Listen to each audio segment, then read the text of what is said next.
Hi everyone, this is Daniel from IEOR 190G Patent Engineering at UC Berkeley, and this is the second video for this week talking about whether the patent of real-time API handling unit owned by Apple is obvious or not. And in this video, I'm going to be arguing that it is in fact obvious.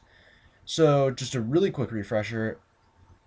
The real-time API handling unit is essentially a system designed where a central processing unit handles different types of data sent from multiple subsystems.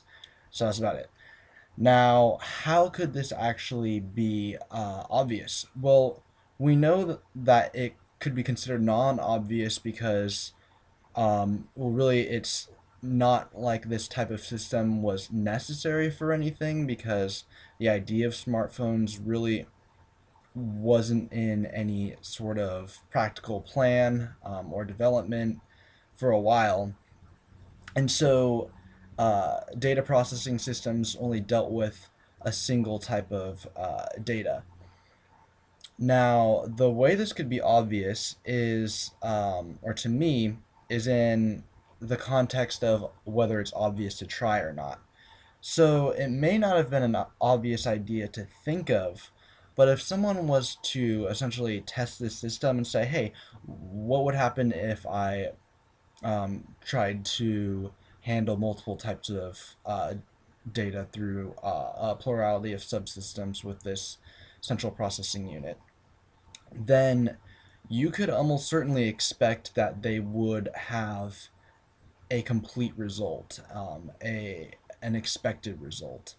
And like we talked about in class, when you're dealing with um, anticipated success, that can throw off whether something can